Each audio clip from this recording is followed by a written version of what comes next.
What is up, everybody? Welcome back to I Want Entertainment. We are here. iSurvivor 38, Milan, episode 1, Sean's Confessional. Sean, I'm gonna let you talk about what's on your. Oh, hold on. It's playing in my ear. Okay, holy crap, my voice is annoying. I Yeah, love your so voice, son. I'm gonna let you start the confessional, take the reins. I'm sure I'll have questions I'm going to probe you with. Hannah, Rocky can listen in and interject, but bring us back to maybe cast reveal day one. Okay. I guess cast reveal night was super anxious for me. I don't play a lot of orgs often, but when I do, I really try to get as invested in them as I can. So seeing who is going to be on the cast is always like a very nerve-wracking situation for me. And usually when the cast list reveals and I'm like, oh, I'm like one of three POCs on the whole cast. So this is gonna be a little troublesome. But when this cast reveal came out, like knowing how you guys already do your casting and like how diverse it already was, I was already intrigued. But seeing the variety of people, of human beings we have on this cast, good Lord, I was so excited to play. Now you know. What? You know me. Yes. And I like, but to like see the casting pool, like when you watch, your other games, it's one thing. But when you're included in it, you're like, oh my God, there's so many good people here. There's so many amazing personalities. And it's like usually there's like one or two people who you're like, okay, this person might rub somebody the wrong way. This person obviously was casted as an early boot. And like you can kind of pick that out. But it's like when I immediately saw this cast, I was like, this is a group of people who like actually want to play, who are like down to actually have good conversations, good teamwork, and good gameplay. So I'm just like, I felt immediately intimidated in a good way. Like, oh, this is real. So that I'll say that about the beginning of the game. The four tribe twist, was not expecting that off rip. Like smaller tribes, tighter voting blocks means like it's going to be more entertaining at the beginning for y'all, but freaking more hectic for us at the beginning. So like I like it, but at the same time, fuck y'all. But like y'all, but fuck y'all. But I like y'all, but fuck y'all. So where's my head at right now in the game? In my previous games, I've noticed that I've always come off as a leader of an alliance or the leader of a tribe, and that is not what I wanted at all for this tribe at all. I wanted them to get my personality, to get like my gift game is strong, and that like I'm very jovial and that like I'm really out there and funny, but at the same time I can keep up with the conversations, not lead them, and I'm still around if anybody wants to get on calls and stuff. So instead of coming off as like the strong dominant leader of the type who's like, let's be challenge based heavy and make sure we're running everything, I'm trying to just kind of meld myself into the background of the tribe while still establishing connections with everyone. So that's kind of where I'm at right now. You want to run through your tribe mates for me and give a little like how you feel about them so far in the game and maybe possible potential of okay, I like them, but I need them out, or I like them, I'm gonna work with them, or you don't like them. Okay. Mona Lisa, love them. Already got on call with them. Want to make a couple moves. I think, how do I say this? I feel like a lot of people aren't going to suspect the two of us like working strongly together. They'll think like, okay, they might be out in Phoenix and that's about all they have in common. But the fact that Mona Lisa performs just like my wife does, like that right there gives me a good like connection that I want to keep that and actually go as far as I can. So definitely want to work with Mona Lisa. Thomas, I think he and I played a game, like one of my very first games together. I'm not sure if I got him out or not because it was such a long time ago, but it's not necessarily we don't have a lot in common, but it's just like I feel like I would be reaching to establish a connection with him. So it's not necessarily that I want him out. It's just it's hard for me to reach out and start a conversation there. Julia seems to be that's three. Julia seems to be a game player to the max. Like she seems like somebody I have to be very mindful of. She's the one who got the first power in our tribe. I'm not sure if she told everybody else what her power was, but she told me what it was. I'm not going to reveal that information to anyone else, but at the same time, I'm going to have my ear out to see if she did tell someone else and if she did what she told them. Marcelo. Now, my wife played with Marcelo before in the past, and she told me to be on the lookout for him. We've kind of like chit-chatted a little bit in the chat, but nothing like too serious. So I'm still waiting for a better relationship to kind of develop with that. Shemira, she seems like little sister energy, and that is a really good thing to have. Like that means it's a good thing to have, and also something to be wary of. Because on one end, it feels like she and I could really work together and go far in the game. But at the same time, if I'm not careful, she could definitely use that to her advantage to either push herself further in the game or to cut the rug out from under me. So that's kind of where I am with everybody in my tribe right. Okay. And how does it feel? I didn't forget anybody, did I? I got everybody, right? If you forgot somebody. Yeah, I believe so. You got everybody. Oh, yeah. Okay. See, I am trying to pay attention. Like, that's the thing. Got a newborn, got an ADHD son, and like got to meet 6 people in 24 hours and watch 24 intro videos. Like, I'm trying. Like, I might just be a drill sergeant. I can remember names, but like, it's kind of hectic right now. So I'm gonna compare gamers to iSurvivor. A, how's the game feel different for you? And B, what did you learn from your experience, if anything at all, in GP2 that you're going to apply here, or maybe like a mistake you made in GP2 that you're gonna definitely rectify here and make sure it doesn't happen? Any like, yeah. First off, huge difference. Way slower pace, which I always felt like Survivor was always a faster paced game than Big Brother was. Cause I'm like, from Big Brother, you kind of start at the merge where you're playing this individual game, or like Gamers Paradise, you're already coming in as an individual. But anytime you play a Survivor game, you have to find your niche, you have to find your clique within the tribe. Then once you've worked with that, then you have to survive a tribe swap. After a tribe swap, you have to find another clique. Like I always felt like Survivor was a little bit, more intricate play style.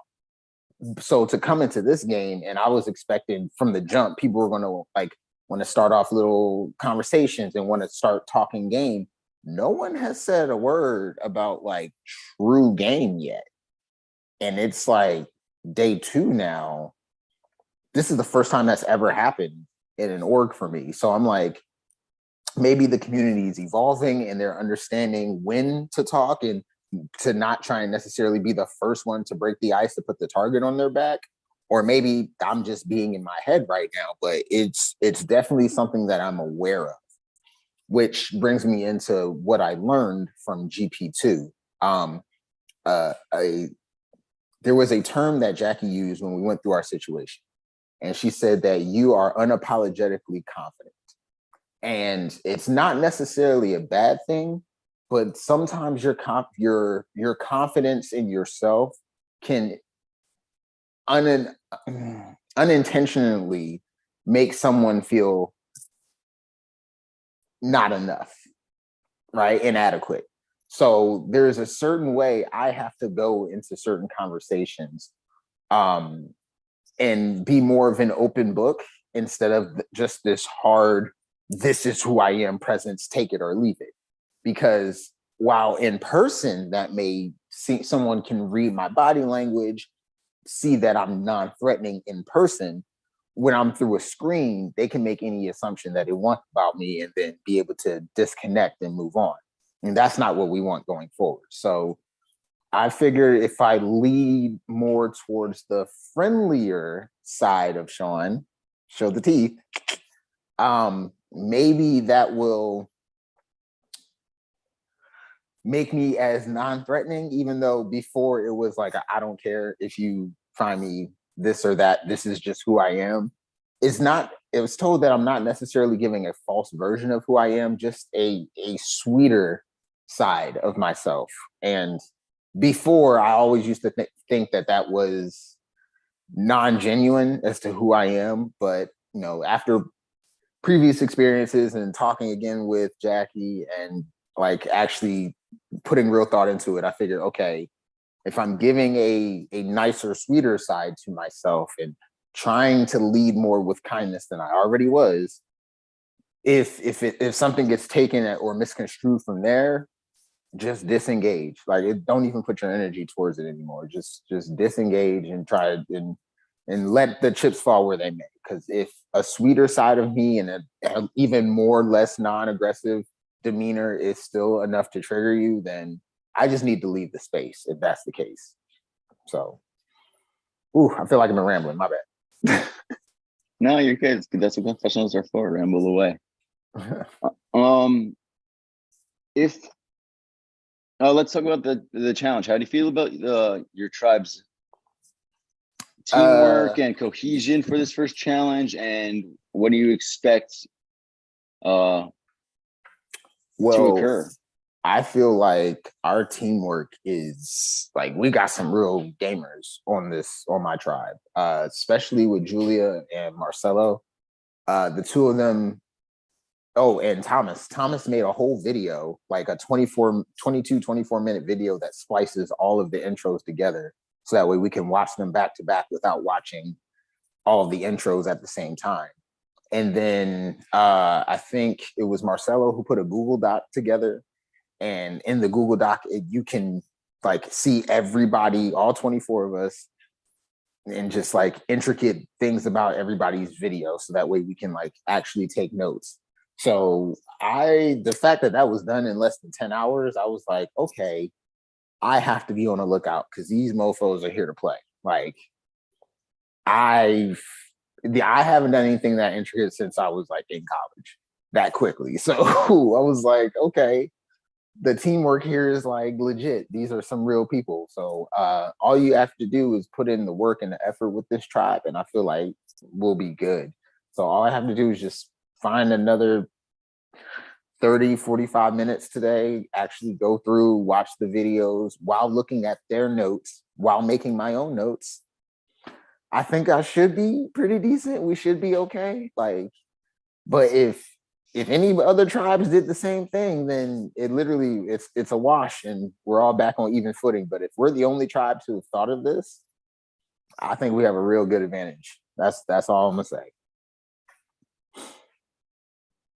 I want to hear your feedback on one of the core and underlying themes of the season, or twists, and that is lights out. That y'all are in a bunker and it's so dimly lit that you all will not know whether you win or lose immunity till the generator is turned on for a 20-minute time span before tribal council starts. So how do you think this is going to play into strategy and pretty much affect your tribe, the game? I feel like, for me personally, it doesn't affect my strategy in any way, shape, or form. Because going up to tribal, even if you win, you should know who you need to get out in the game. Like, you should be already thinking that far ahead. Should you say it out loud? Hell no. But if the cards fall and you're not ready with a name, and now it's 20 minutes before tribal and you haven't even thought about who you want to get out, now you start having that nerve-wracked feeling and sensation. I don't get that. So if the other people in my tribe don't think far enough ahead, maybe that panic might strike them. But I'm always down to vote whenever, wherever. It doesn't matter. I'm down to. So I think it's a really ingenious twist on the game. I think it's fucked up, but awesome.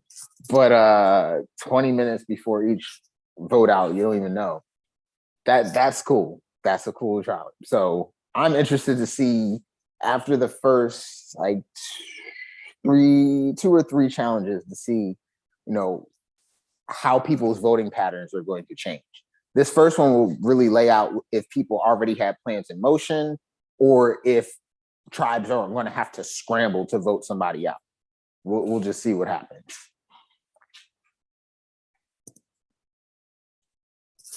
All righty. Hannah, Rocky, the floor is open if y'all wanted to squeeze in and throw a question at Sean.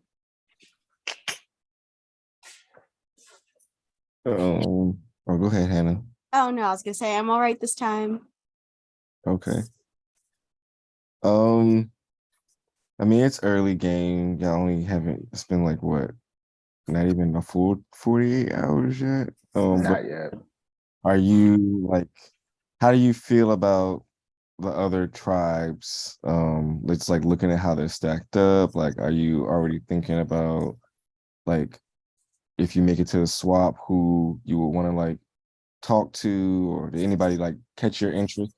Right now, Brandon, hands down, Brandon is the one person I want to link up with and work with. I worked with him in GP2, and he for real was the hero who was taken way too soon. We already have a lot of vetted interests lined up with each other. I trust his play style. I trust him as a player. And knowing how he is, I know he's going to be able to build up allies. So if I can get to some point in the game where I can link up with Brandon, I don't think a lot of people know how close we really are. Like GP2 didn't really show how close of a friendship we actually had on the lives. It didn't really show it that much, but like we actually had a couple calls together.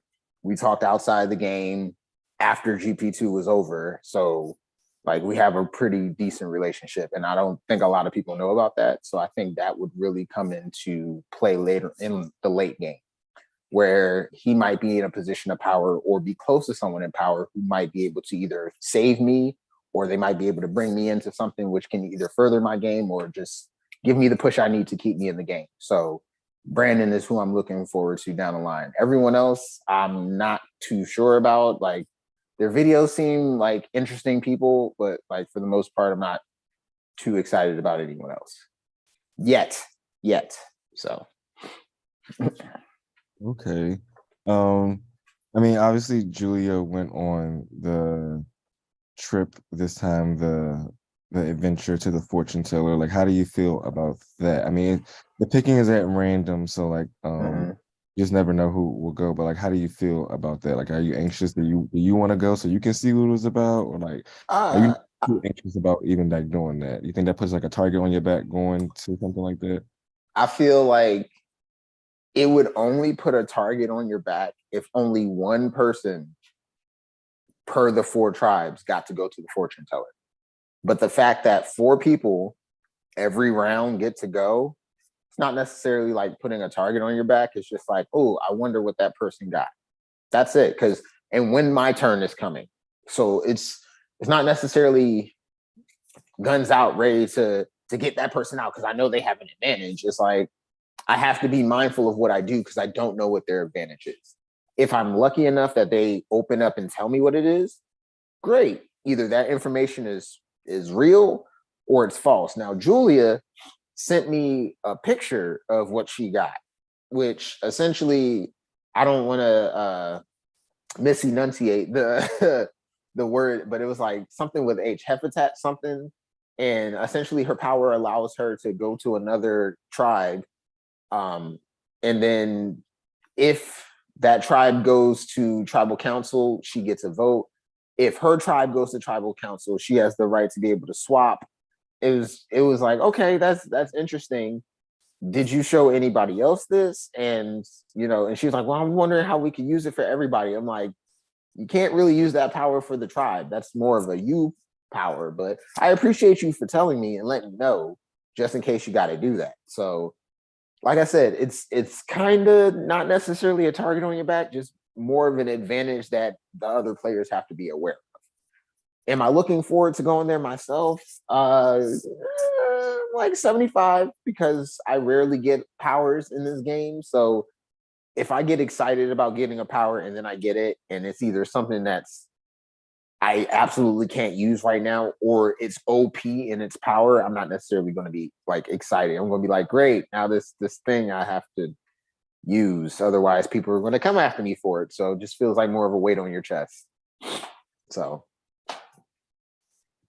whew. Okay. I think that's it for me. Everything I can think of. I'm also very high right now, so my brain's like, which what? We've touched on a lot. Thank you, Sean, for your confessional. Did you want to wait till later to do your challenge? Yes, please, Okay, because perfect. I definitely